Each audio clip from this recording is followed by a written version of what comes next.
अफगानिस्तान एक ऐसा देश जहां लोगों के पास खाने तक को नहीं था और गरीबी इतनी थी कि खाना न मिलने की वजह से लोगों की जान चली जाती थी।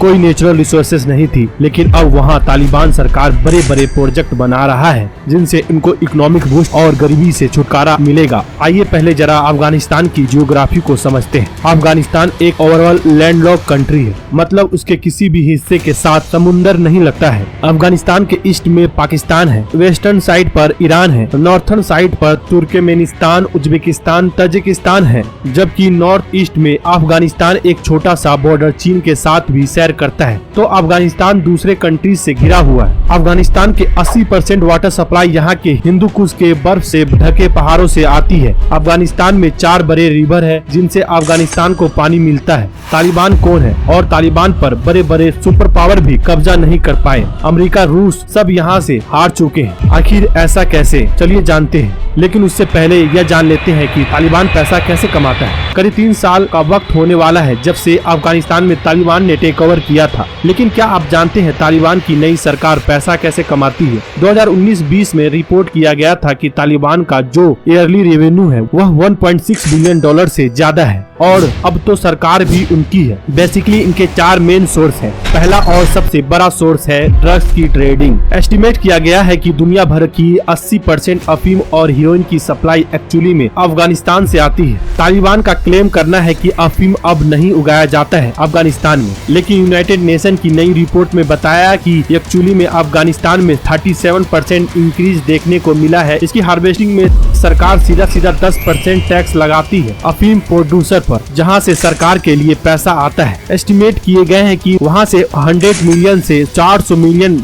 के बीच में पैसा साल भर में यहां से आता है। दूसरा बड़ा सोर्स है अफगानिस्तान की माइनिंग इंडस्ट्री। यहाँ आयरन, मार्बल और गोल्ड की माइनिंग करी जाती है। साल 2020 में एस्टिमेट किया गया था कि तालिबान ने $400 मिलियन सिर्फ माइनिंग से कमाए थे, माइनिंग साइट पर कंट्रोल टेक ओवर करके। तीसरा सोर्स है बाकी देशों की तरफ से आने वाली डोनेशन। रिपोर्ट किया गया है कि रसिया, ईरान और पाकिस्तान जैसे देश एक्चुअली में तालिबान की फाइनेंशियली मदद करने लग रहे हैं। और चौथा सोर्स है बाकी चीजों पर कस्टम जो टैक्स लगाना जैसे बाकी देशों की तरह सरकार करती है। तालिबान अब सारे मेजर ट्रेड रूट्स को कंट्रोल करता है। अफगानिस्तान में बॉर्डर क्रॉसिंग उस पर टैक्स लगाया जाता है। इसके अलावा जो भी स्कूल्स, क्लिनिक्स और सड़कें हैं, इन सारी जगहों से और पैसा आता है टैक्स का, और सब इन्हीं पैसों से वहाँ बड़े बड़े प्रोजेक्ट बन रहा है। तालिबान की सरकार बनने के करीब 2 महीने बाद तालिबान ने क्लेम किया था कि $270 मिलियन कमा लिए थे इस सोर्स से। इसलिए अफगानिस्तान के पास दुनिया की सबसे अच्छी करेंसी है। यहाँ तक कि भारत से भी ज्यादा वैल्यू अफगानिस्तान करेंसी की है। इसका मतलब यह नहीं है कि वहाँ के लोग अमीर हैं। एक्चुअली में लोगों की हालात काफी खराब है।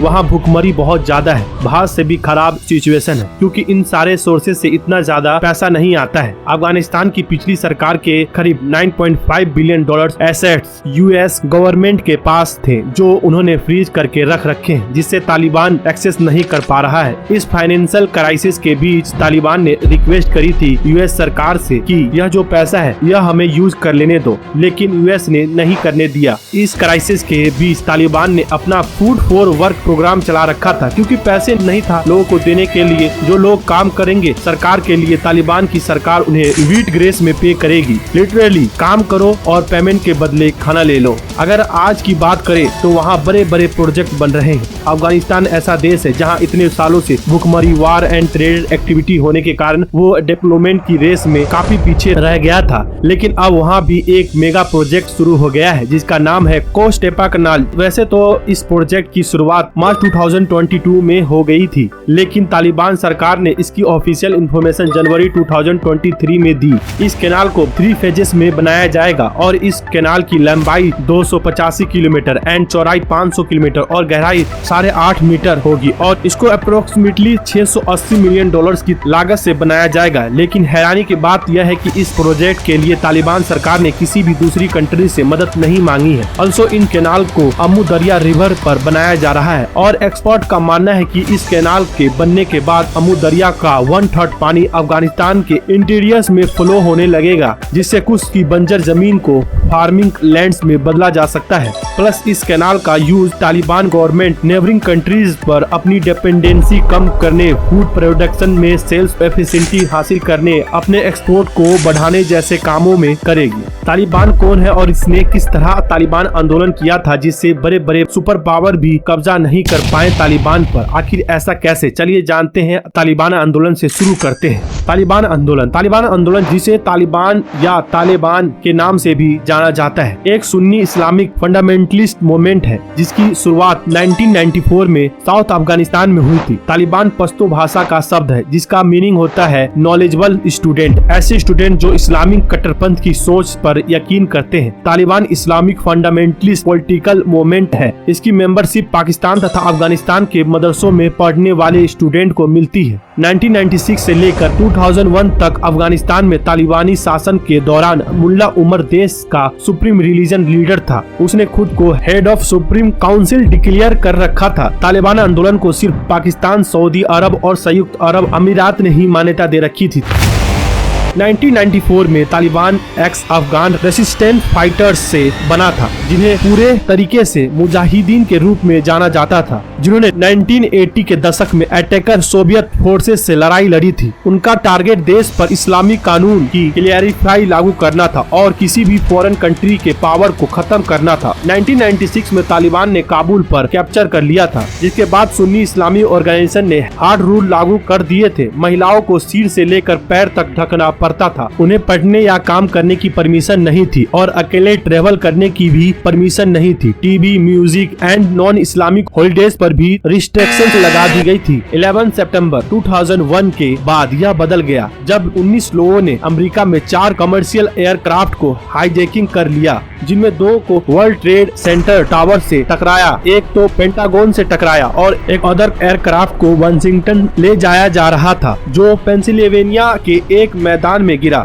इन अटैक्स में 2700 से ज्यादा लोग मारे गए थे। इस अटैक्स की साजिश अल कायदा लीडर ओसामा बिन लादेन ने रची थी, जो तालिबान के कंट्रोल वाले अफगानिस्तान के अंदर से काम करता था। अटैक्स के 1 महीने से भी कम समय बाद अमेरिका और एसोसिएट सेनाओं ने अफगानिस्तान पर हमला किया, जिसका पर्पस तालिबान को अल कायदा को प्रोटेक्शन प्रोवाइड करने से रोकना था और अल कायदा को अफगानिस्तान को आतंकवादी एक्टिविटीज के ऑपरेशन के बेस के रूप में यूज करने से रोकना था। तालिबान पावर से बेदखल होने के बाद से पिछले 2 दशकों से अलाइंड फोर्सेस और अमेरिका के सपोर्टर से अफगान सरकार के खिलाफ आंदोलन कर रहा था। अफगानिस्तान सिविल वार 1989 में सोवियत सेना के जाने के साथ ही अफगानिस्तान में रिपब्लिक की एस्टैब्लिश हुई, पर मुजाहिदीनों का अटैक जारी रहा। 1992 में मुजाहिदीनों ने गवर्नमेंट पर अधिकार कर लिया और 1992 से 1996 तक मुजाहिदीन पावर में तो रहे, पर उनके बीच आपसी कॉन्फ्लिक्ट शुरू हो गया। 1994 में साउथ अफगानिस्तान में तालिबान आंदोलन स्टार्ट हुआ और 1996 में तालिबान ने अपना मिलिट्री राइट्स लगभग सभी 95% इलाकों पर कायम कर लिया। 2001 में अमेरिका इंटरफेरेंस के बाद तालिबान अंडरग्राउंड हो गया। राइज ऑफ तालिबान 1990 के शुरुआत में नॉर्दर्न पाकिस्तान में तालिबान का राइज माना जाता है। इस दौरान सोवियत सेना अफगानिस्तान से वापस जा रही थी और पश्तून आंदोलन के सहारे तालिबान ने अफगानिस्तान में अपनी जड़ें जमा ली थी। इस आंदोलन का गोल था कि लोगों को धार्मिक मदरसों में जाना चाहिए। इन मदरसों का खर्चा सऊदी अरब द्वारा दिया जाता था। 1996 में तालिबान ने अफगानिस्तान के अधिकतर एरिया पर अधिकार कर लिया। 2001 के अफगानिस्तान युद्ध के बाद यह खत्म सा हो गया था, पर 2004 के बाद इसने अपना एक्टिविटीज साउथर्न अफगानिस्तान और वेस्टर्न पाकिस्तान में बढ़ाई। फरवरी 2009 में इसने पाकिस्तान की नॉर्थ वेस्ट बॉर्डर के करीब स्वात वैली में पाकिस्तान सरकार के साथ एक एग्रीमेंट किया, जिसके तहत वे लोगों को मारना बंद करेंगे और इसके बदले उन्हें शरीयत के अनुसार काम करने की छूट मिलेगी। 2021 में यूनाइटेड स्टेट ऑफ अमेरिका और नाटो ने अफगानिस्तान में हार एक्सेप्ट कर लिया, तालिबान से पीस एग्रीमेंट कर लिया और पीस एग्रीमेंट के साथ ही तालिबान दोबारा पावर में आ गया। तालिबान ने कम्प्लीटली अफगानिस्तान की पावर को हासिल कर सभी नेताओं, जमींदारों, जागीरदारों से हाथ मिलाकर पीस एग्रीमेंट कर ली। तालिबान ने अफगानिस्तान के सबसे पावरफुल विद्रोही स्टेट पंजीशीर पर अधिकार कर लिया और पंजीशीर स्टेट के ज्यादातर इलाकों पर जमींदारी करने वाले फारसी भाषा शेख एवं ताजिक जमींदारों से पीस एग्रीमेंट कर उन्हें अपनी तरफ मिला लिया। ईयर 2021 में तालिबान ओवर इंटायर अफगानिस्तान की पावर पर द वन रूल्स हो गया। अफगानिस्तान को स्टोन एज में पहुंचाने के लिए तालिबान को जिम्मेदार माना जाता है। वेस्टर्न पाकिस्तान में तालिबान के बढ़ते दबाव के कारण पाकिस्तान से बड़ी संख्या में लोग Canada, Denmark, Australia, Sweden, Finland, Norway, रूस एवं आइसलैंड जैसे वेस्टर्न कंट्रीज की सिटीजनशिप बहुत तेजी से ले रहे हैं। वही हाल अफगानिस्तान में था, लेकिन अब काफी चेंजेस हो गया है। अब वहाँ भी ग्रोथ हो रहा है और काफी प्रोजेक्ट पे काम किया है, जैसा कि मैंने ऊपर बताया। और दोस्तों, यही था अफगानिस्तान की कहानी। तो मिलते हैं आपको नेक्स्ट वीडियो में। अगर ये वीडियो आपको पसंद आया हो तो इस वीडियो को लाइक करें। जय हिंद।